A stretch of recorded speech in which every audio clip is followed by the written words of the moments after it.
대구 국제공항 이용객이 급증하고 있지만 공항 시설은 수요를 따라가지 못하고 있습니다.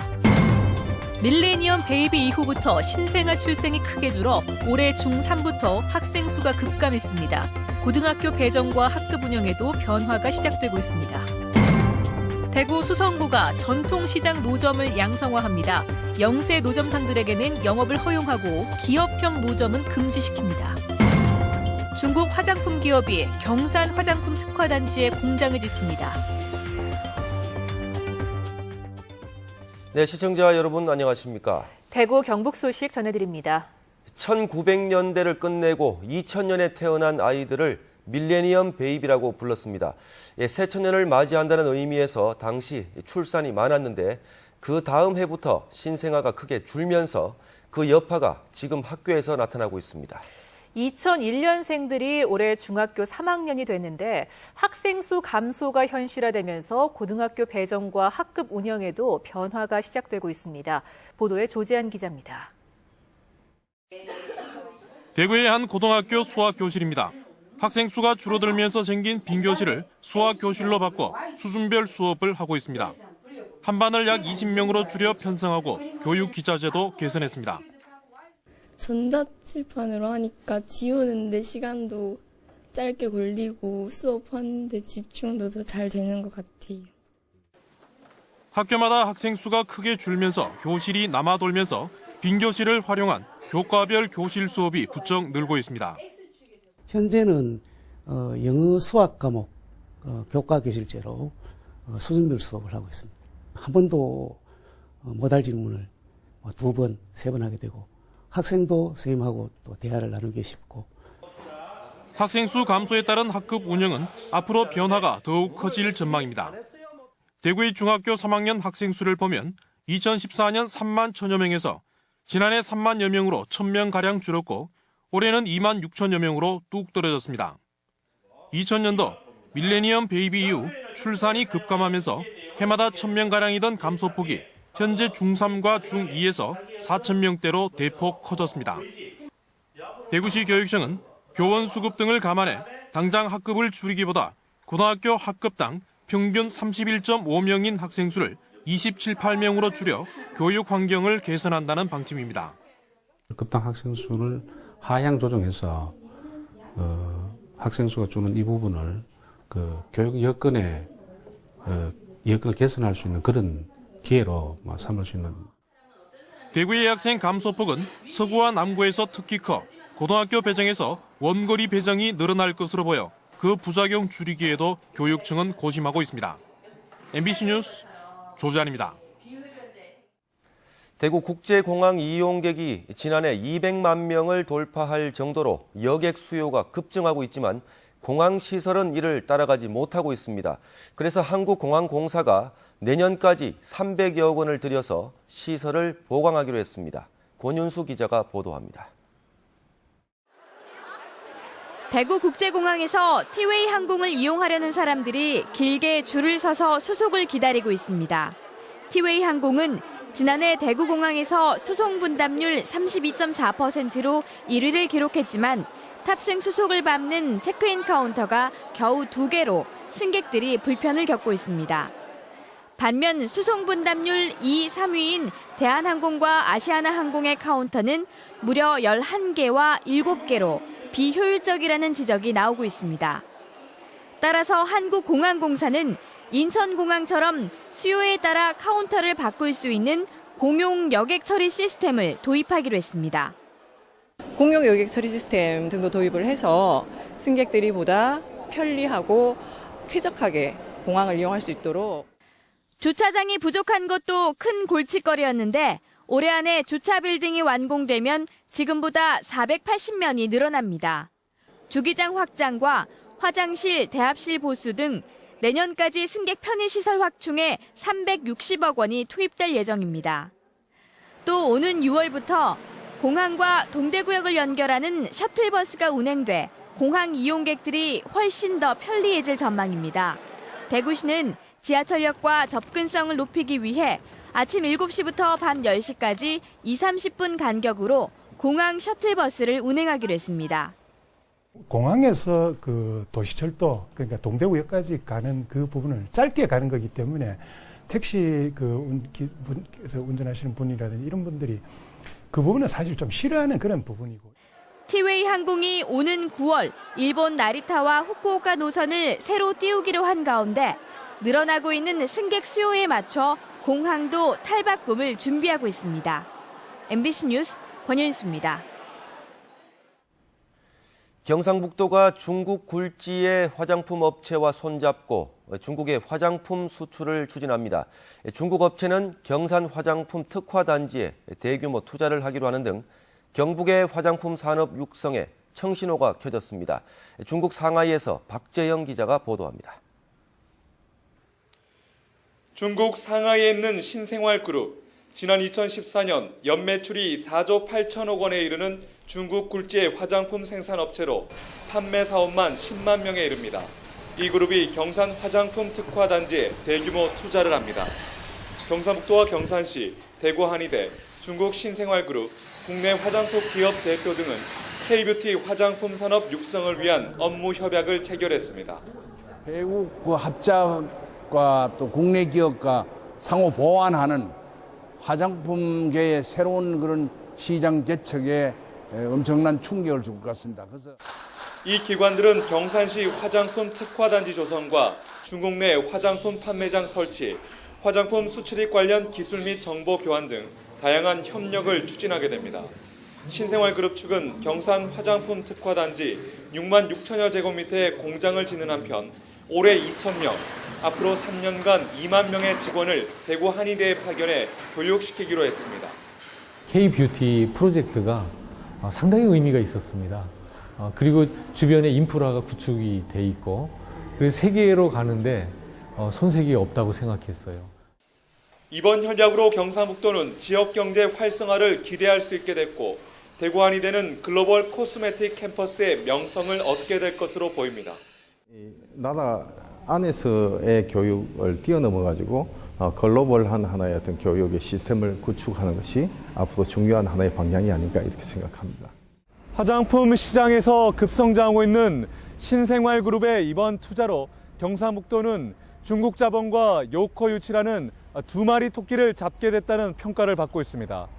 MBC 뉴스 박재영입니다.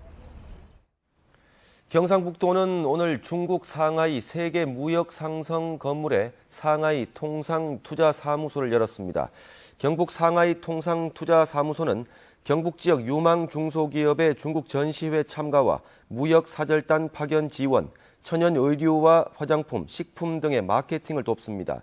또 현지 정보 수집과 시장 조사, 중국 투자가 발굴과 기업 유치를 하고 경북 기업인과 단체가 중국 활동에 필요한 홍보와 행정 지원도 하게 됩니다.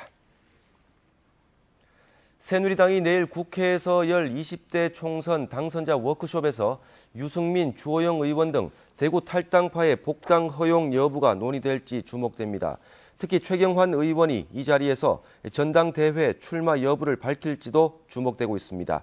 한편 이번 총선 참패를 계기로 친박계가 개파로서 사라질 가능성이 있다는 전망이 나오고 있는 가운데 유승민, 주호영, 최경환 등 지역 4선 의원들이 어떤 역할을 할지에도 관심이 쏠리고 있습니다. 새누리당이 다음 달 3일 새 원내 지도부를 선출하기로 한 가운데 대구 경북 의원들 가운데 3선에 오른 조원진, 강석호, 김광림, 이초로 의원의 정책위 의장 도전 여부와 4선의 주호영 의원의 복당과 함께 주 의원의 원내대표 도전 여부에 관심이 쏠리고 있습니다.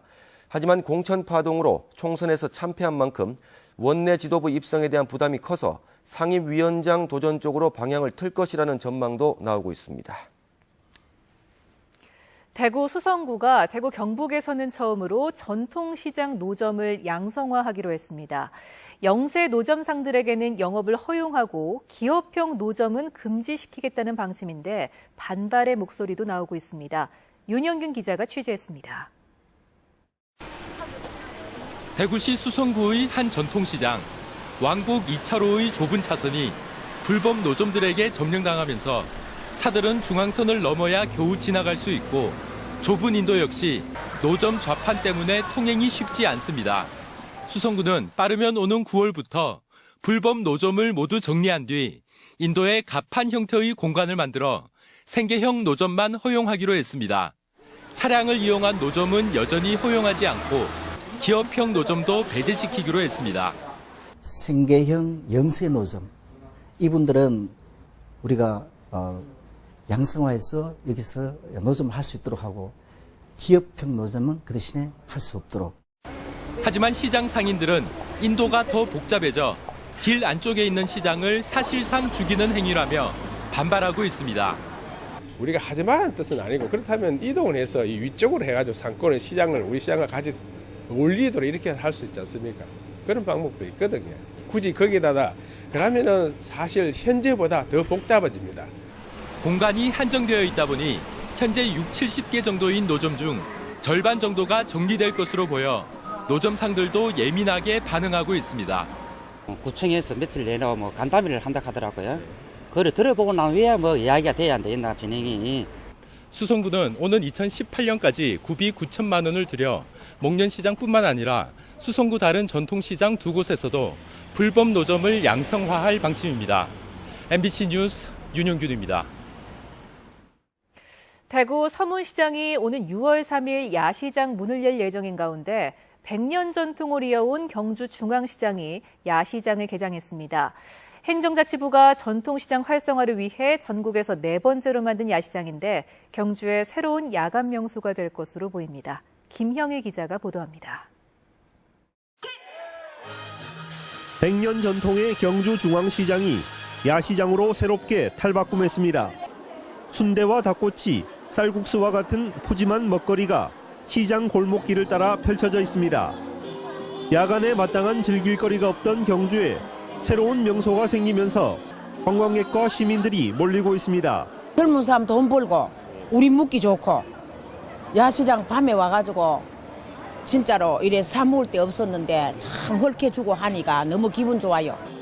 야시장에 입점한 20여 개 가게에는 대학을 갓 졸업한 20대부터 주부, 귀농인까지 다양한 창업자들이 한데 모였습니다. 전국에서 4번째로 야시장이 생겼는데 우리 경주 시민들이 야시장에 와서 즐거운 마음으로. 또 야시장에는 지역 대학생들이 협동조합으로 창업한 청춘 마켓도 문을 열어 수공예품과 독특한 아이디어 상품들이 관심을 모으고 있습니다. 야시장 육성 사업은 부산과 전주, 목포에 이어 경주가 전국에서 4번째로 국비와 시비 등 10억 원의 예산이 들어갔습니다. 야시장을 통해서 전통시장을 탈바꿈시켜서 우리 지역 상권을 되살리고 청년 일자리를 늘리는데도 저는 굉장히 기여할 거로 생각을 합니다. 경주 야시장이 침체된 전통시장을 살리고 천년고도 경주에 새로운 야간 관광명소로 자리 잡을지 관심을 모으고 있습니다. MBC 뉴스 김향일입니다.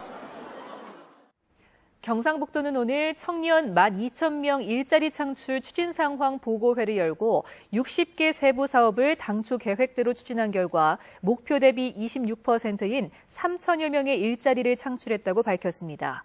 경상북도는 당초 예산 외에 26억 원을 추경에 더 편성해 1사 1청년 더 채용하기 등 청년 일자리 창출 12개 사업을 지속적으로 추진하고 주기적으로 점검하기로 했습니다.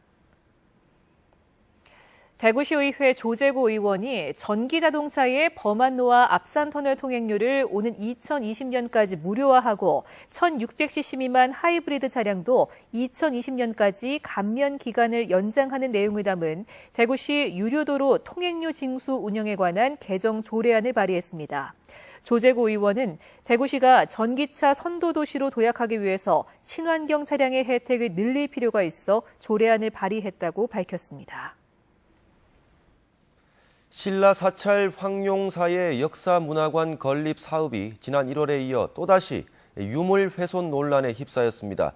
공사를 하면서 통일 신라 시대 유구가 훼손됐다는 건데 문화재청이 긴급 조사에 들어갔습니다. 장미쁨 기자가 보도합니다. 국가사적 6호로 지정된 신라시대 최대 사찰터인 경주 황룡사지.